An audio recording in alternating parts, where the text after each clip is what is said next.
तो इस वक्त में सबसे पहले बात करेंगे वक्फ की, किस तरह से संशोधन गरीब मुसलमानों के हित में होने जा रहा है और जो इसका तमाम जो विरोध कुछ लोग कर रहे हैं वो उसके पीछे की असल वजह क्या है। 2 गज जमीन का इंसाफ, आखिर 2 गज जमीन का इंसाफ क्यों कहा जा रहा है। नए वक्फ संशोधन कानून को देश में प्रभावी कर दिया गया है। संसद के दोनों सदनों और राष्ट्रपति से मंजूरी मिलने के बाद वक्फ एक्ट लागू हो गया है। कल इसकी अधिसूचना जारी हुई है। तो क्या अब एक आम मुसलमान के लिए 2 गज जमीन का संघर्ष खत्म होगा? एक गरीब मुस्लिम बेवा को वक्फ से राहत मिलने की उम्मीद जगेगी। नए संशोधन में सामाजिक न्याय को ही प्राथमिकता दी गई है, लेकिन वक्फ के 9.5 लाख संपत्तियों पर जिनका कब्जा है वे भी इसके विरोध में पूरी जोर आजमाइश कर रहे हैं, पूरी तैयारी के साथ जुटे हुए हैं। तो क्या मुतवल्लियों के चंगुल से वक्फ मुक्त हो पाएगा? ये आम मुसलमान का सवाल है। उधर मुस्लिम पर्सनल लॉ बोर्ड ने शाहबानो मामले की तरह पूरे देश में मुतवल्लियों के समर्थन में धरने प्रदर्शन का सिलसिला तेज करने का आह्वान किया है। कोलकाता के मुर्शिदाबाद में कुछ मुस्लिम उलेमाओं ने लोगों को सड़क पर उतारकर जबरदस्त हिंसक प्रदर्शन किया है। कई मुस्लिम रहनुमा मुतवल्लियों के समर्थन में सुप्रीम कोर्ट तक पहुंच गए हैं। उनका तर्क है कि संविधान के मौलिक अधिकारों का हनन इस एक्ट में किया गया है, लेकिन ये मौलाना और राजनेता मुतवल्लियों के भ्रष्टाचार पर चुप हैं। 2009 में राष्ट्रीय जनता दल के सुप्रीमो लालू प्रसाद यादव मुतवल्लियों के भ्रष्टाचार पर लगाम लगाने के लिए संसद में कड़े कानून की मांग करते हुए दिखे थे। आज उनकी ही पार्टी वक्फ के बहाने मुतवल्लियों के समर्थन में सुप्रीम कोर्ट का दरवाजा खटखटा रही है। कोई भी दल इसमें पीछे नहीं रहना चाहता है। कांग्रेस के 3 सांसदों ने अलग अलग याचिका डाली है। उत्तर प्रदेश में हमारे संवाददाता को ऐसे कई मुस्लिम परिवारों से शिकायत मिली कि मुतवल्लियों को पैसा दिए बगैर वे वक्फ के कब्रिस्तान में भी जगह नहीं ले सकते। कुछ गरीब मुसलमानों का आरोप है कि छोटी जाति के लोगों को वक्फ के कब्रिस्तान में ऊंची जाति वाले मुतवल्ली जगह नहीं देते।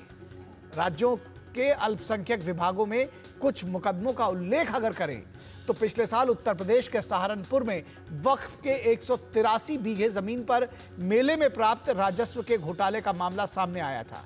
50 लाख रुपए की आय मुतवल्लियों और स्टाफ के बीच बंदरबाट की कहानी ये सामने आई थी।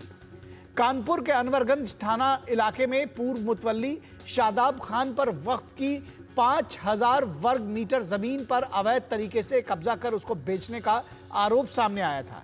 इस मामले में एफआईआर भी दर्ज कराई गई थी। अमरोहा में, उत्तर प्रदेश के सारे जिलों की बात कर रहे हैं, अमरोहा में मुतवल्ली के धोखाधड़ी का मामला सामने आया। मुतवल्ली अनवर ने वक्फ की जमीन पर 16 दुकानें बनाई और उसे ऊंची कीमत पर बेच दिया। 2024 में आम आदमी पार्टी के विधायक दिल्ली वक्फ बोर्ड के पूर्व अध्यक्ष अमानतुल्लाह खान को मनी लॉन्ड्रिंग के आरोप में ईडी ने गिरफ्तार किया था। कर्नाटक के बेंगलुरु में वक्फ बोर्ड के पूर्व सीईओ और कई अन्य सदस्यों के खिलाफ भ्रष्टाचार के कारण एफआईआर दर्ज की गई थी। पिछले साल मध्य प्रदेश वक्फ बोर्ड ने कांग्रेस नेता रियाज खान को 7 करोड़ रुपए वसूली का नोटिस थमाया था। भटिंडा में एक मुतवल्ली 15,000 रुपए घूस लेते हुए रंगे हाथों दबोचे गए थे। ऐसे सैकड़ों मामले देश के अलग अलग हिस्से में दर्ज हैं, जिसमें वक्फ के मुतवल्ली सहित अन्य कर्मचारियों पर हजारों करोड़ रुपए हड़पने का आरोप है।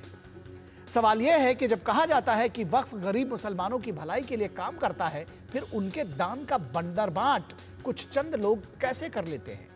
कोलकाता में अदालती व्यवस्था के अनुरूप राज्य सरकार से मौलवियों को अनुदान वक्फ बोर्ड से मिलेगा।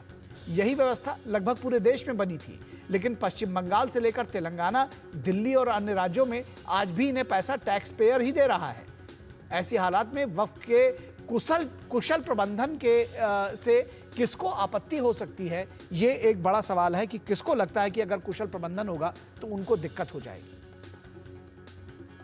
तो हमने आपको बताया कि किस तरह से इसमें तमाम सारे लोग जो है वो अलग अलग तरह की बातें पहले क्या कहा करते थे, आप क्या कह रहे हैं, इससे शुरुआत करते हैं। 2009 में राजद सुप्रीमो लालू प्रसाद यादव ने मुतवल्लियों के भ्रष्टाचार पर लगाम लगाने के लिए संसद में कड़े कानून की मांग की थी। तब क्या कहा था, आइए आपको सुनाते हैं। देखिए, कानून बनाना चाहिए बहुत कड़ा।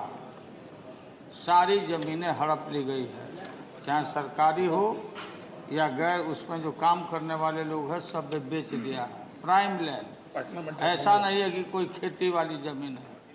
पटना के डाकबंगला पर जितनी प्रॉपर्टी थी ये सब पर अपार्टमेंट बन गया, सब लोगों ने लूट लाट किया है।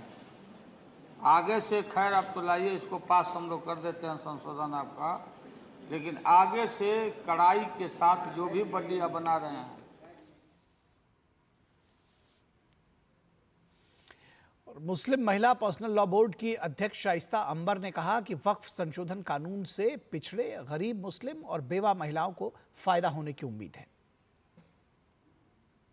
वक्फ की ज़मीन से हम समझते हैं कि बहुत बड़ा एक इनकलाब आ सकता है और सकारात्मक काम होगा, और महिलाओं को जो तलाकशुदा हैं या बेवा हैं, विधवा हैं, अनाथ हैं लोग, उनको एक छत मिलेगी। उस ज़मीन, वक्फ की ज़मीन से छत बनाएंगे।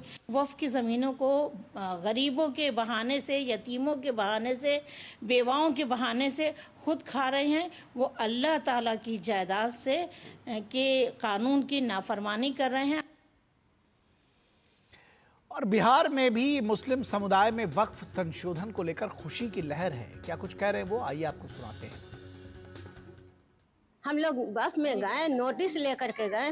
वक्फ कहाँ पर आया हम लोग के पास कि हाँ आप लोग का सहायता कर रहे हैं। हम लोग को वक्फ का फायदा भी नहीं मिला, कुछ में भी नहीं मिला। हम लोगों को बहुत खुशी है। अब जो वक्फ संशोधन बिल नया आया है, इसमें यतीम, बेवा, तलाकशुदा महिला, आपको मजबूर, माजूर और ख़ास तौर पे पसमानदा समाज का जो अर्जाल है, इन लोगों को फायदा होगा।